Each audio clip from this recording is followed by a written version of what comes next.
साथ संगत जी सभी को वाहिगुरु जी का खालसा वाहिगुरु जी की फतेह। जैसा कि हमारा स्वाध्याय 6 हफ्तों बाबा नानक बुक का चल रहा है, तो पिछले सेशन में हमने सुना था कि सलीमा के पति को किस तरह से गुरु नानक साहब बचाते हैं उसको मृत्यु की सजा से। तो अब जो सलीमा है वो तो पहले ही गुरु साहब के पास आती थी, लेकिन अब उनके जो पति हैं वो भी गुरु नानक साहब के पास आने लगे हैं और वो उनका सत्संग सुनते हैं और उनके बताए हुए रास्ते पर चल रहे हैं। तो एक दिन क्या हुआ, सभी ये लोग थे जो और संगत थी, वो बहुत ही व्याकुल हुए, शहर में से आए और उन्होंने बाबा जी के चरणों में विनती की कि या हजरत आप इजाजत दें तो हम यहाँ के बड़े काजी के खिलाफ जहाद करना चाहते हैं।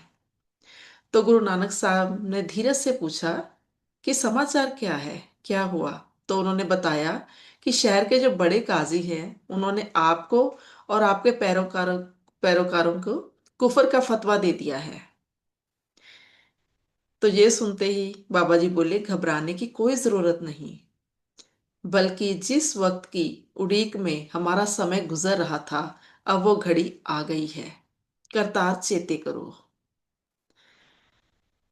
तो अब वो कहते हैं कूफे शहर के सबसे बड़े काजी जो थे, काजी एक कजा जिनको कहा जाता था, एक तरह से उनका ओहदा जो था प्राइम मिनिस्टर जैसा था, उनका नाम था पाशा हाली। उन्होंने एक दिन नमाज के समय जब वो मस्जिद में गए तो बहुत ही कम नमाजी थे वहां पर। तो ये देखकर उन्होंने हैरानी से पूछा कि हाजिरी इतनी कम क्यों है नमाजियों की। तो वहां पर जो मुकद्दती मतलब नमाजी थे उन्होंने बताया कि या हजरत आपको पता नहीं, शहर से बाहर रेगिस्तान के कब्रिस्तान में हिंदी फकीरों का टोला जो है वो उतरा हुआ है। वहां पर शहर के बहुत से लोग उनके पास जा रहे हैं और हैरानी की बात यह है कि जो एक बार उनके पास चला जाता है वो दीन से मुख मोड़ जाता है।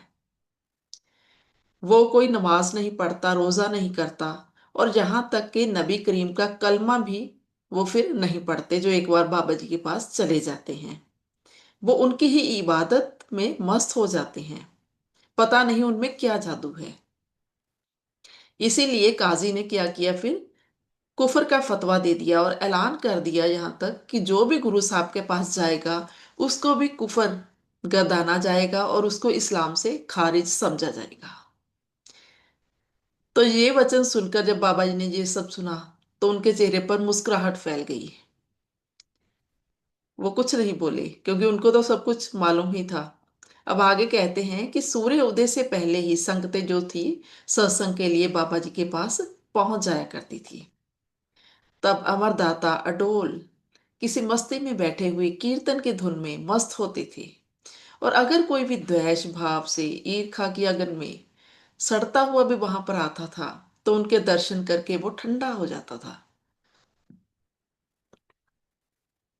एक दिन इसी तरह से जब सत्संग आई तो वहां पर एक याकूब इब्ने सालब इस नाम का प्रेमी था बाबा जी का। वो उठकर सबको मुखातिब होकर वो बोला कि हाजरीन बुजुर्गों, पाशा पाशा मतलब वहां का जो बड़ा काजी था जिसका जिक्र पहले आ चुका है, वो बोला कि पाशा पेट की बीमारी से सख्त हालत में बीमार हो गया है और 3 दिनों से वो मृत्यु के बिस्तर पर पड़ा हुआ तड़प रहा है।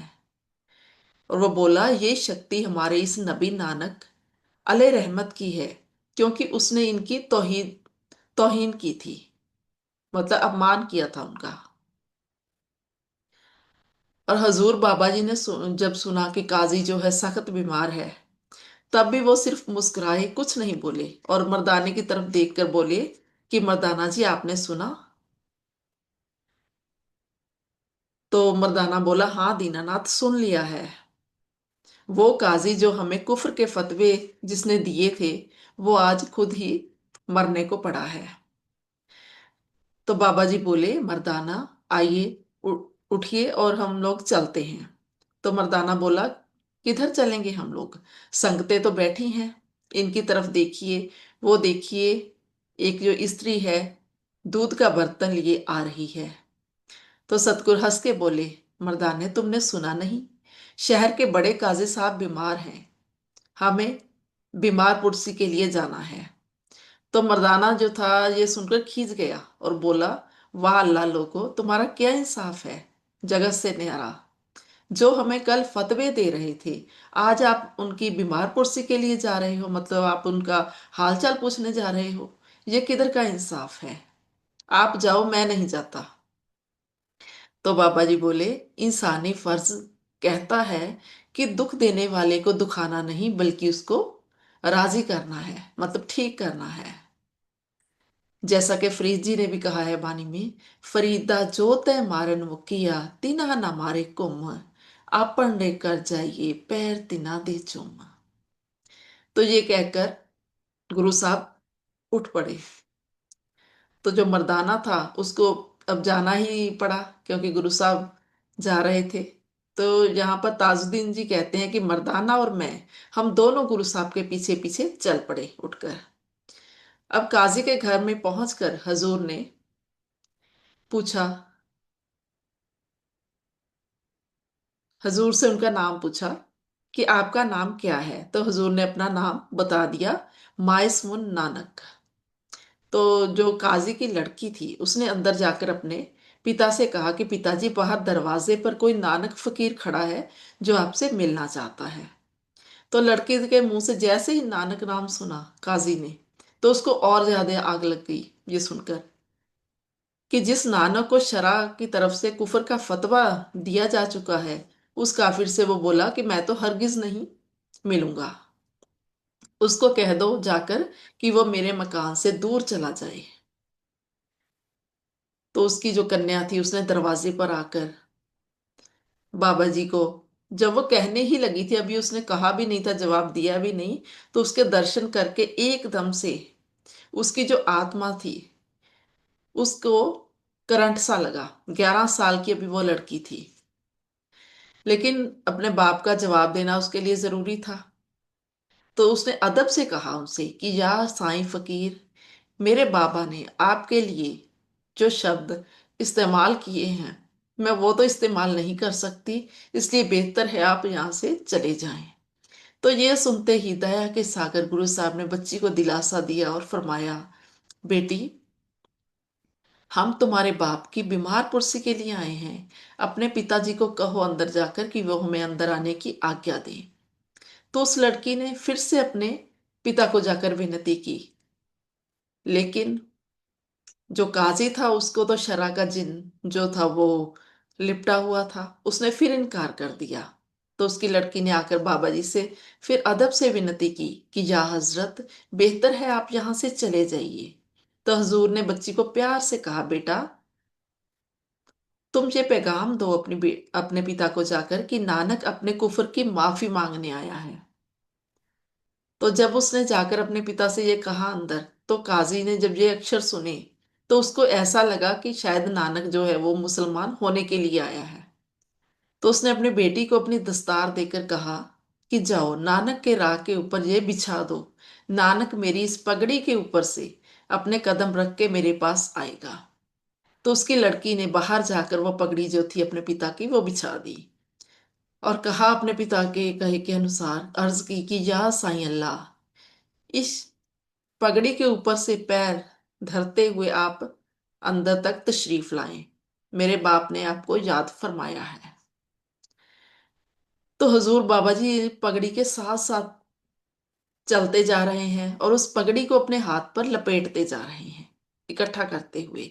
और फिर वो पहुंच गए वहां पर जहां पर कमरे में काजी जो था वो तड़प रहा था बीमार हालत में।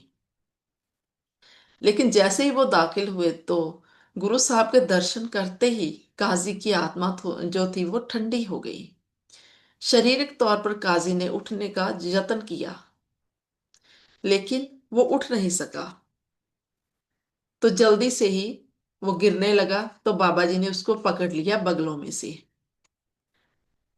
तो जब काजी के शरीर ने स्पर्श किया बाबा जी के शरीर को, तो एकदम से जो अज्ञानता के जो भी ताले उसके अंदर लगे थे वो ताड़ ताड़ करके टूट गए और मन जो था एकदम से उसका स्वच्छ हो गया। और वो क्या देखता है कि फरिश्ते जो हैं उसको दोजख में, मतलब नरकों में घसीट कर लेकर जा रहे हैं। अभी वो फेंकने ही वाले थे दोजख में, उसको के पीछे से आवाज आई कि इसे बख्श दिया गया है, अब इसे दोजख में मत फेंकना, अब ये जन्नत में मतलब स्वर्ग में जाएगा। तो नरक के दूतों ने पूछा कि अरे भाई, एक घड़ी में किस तरह से बख्शिश हो गई इसकी। तो फिर बताया बताने वालों ने कि खुदावंद करीम आलमगीर जामा पहनकर नानक नाम से दुनिया में रटन कर रहे हैं और इसको उसके दीदार नसीब हो गए हैं। जैसा कि बाणी में आया है, गुरु नानक जिन सुनया पेख्या से फिर गरबास न परया रे। अब कहते हैं कि जब हजूर ने काजी का शरीर उसके पलंग पर रखा तो उसके श्वासों की समाप्ति हो चुकी थी। तो उन्होंने कहा, धन करतार धन करतार। अब कहते हैं कि कूफे शहर के इस बड़े काजी के उद्धार ने शहर में चर्चा पैदा कर दी कि हिंदी पीर जो है वो बहुत बड़ा औलिया अल्लाह है, जिसके दर्शन करते ही 3 दिन से जो तड़प रहा था हमारा काजी, उसकी खलासी हो गई, मतलब वो मुक्त हो गया। अब ये देखकर वहां के जो लोग थे वो बहुत बड़ी गिनती में जो थे वो बाबा जी के पास आने लगे। तो 3 महीने और कुछ दिन वहां पर बाबा जी ने सत्संग किया और अरबी जुबान में उन्होंने बाणी का जो था भाव बता बता कर संगतों को कृतार्थ किया। और अब आ चुका था आखिरी दिन जबकि बाबा जी जाने वाले थे। तो सलीमा और उसके पति गुलाम याहिया ने हाथ जोड़कर विनती की कि या मालिक क्रीमों में दीन कुछ समय और कृतार्थ कीजिए हमें, आपका जो ये बिछोड़ा है हम लोग सहन नहीं कर पाएंगे। तो ये सुनकर बाबा जी ने गुलाम याहिया की विनती सुनकर उसको एकांत में कुछ कहा, बताया, और जपजी साहब की एक पोथी की बख्शिश की उसको, और फरमाया कि ये मेरे दर्शन हैं, यहाँ पर इस इलाही बानी का अतुट प्रवाह चला है, ये स्थान तुम्हारी पालना करेगा, इस जगह की सेवा करते हुए तुम्हें मुक्ति प्राप्त होगी। तो इस प्रेमी जोड़े ने फिर बाद में वहां पर एक यादगार कायम की बाबा जी की, जिसका नाम है अब वली हिंद। यहाँ पर कहते हैं कि जपजी साहब की उस पोथी के जो बाबा जी ने दी थी उनको, उसके दर्शन भी होते हैं। और इस शहर में 15% वली हिंद की प्रस्तिश करने वाले जटाजूट मतलब केसदारी लोग हैं जो वो बस रहे हैं वहां पर, जिनमें से बहुत से इमाम माविया मोहम्मद साहब के बाबे की औलाद हैं। अब आगे वो कहते हैं कि कूफे की आखिरी अलविदा जो थी उसने तड़प पैदा कर दी सबके अंदर। तो अब जो सलीमा थी वो एकदम से वाह वाह दाता तू धन है, दाता तू धन है, तू धन है, ये कहते हुए वो एकदम से समाधि में चली जाती है, बाबा जी को याद करती करती। उधर बाबा जी जो हैं वहां से जा रहे हैं। तो साथियों, ये था हमारा बहुत ही सुंदर सा आज का स्वाध्याय। आपने मुझे इतने सब्र शांति से सुना, प्रेम से सुना, आपका बहुत बहुत शुक्रिया। वाहिगुरु जी का खालसा, वाहिगुरु जी की फतेह।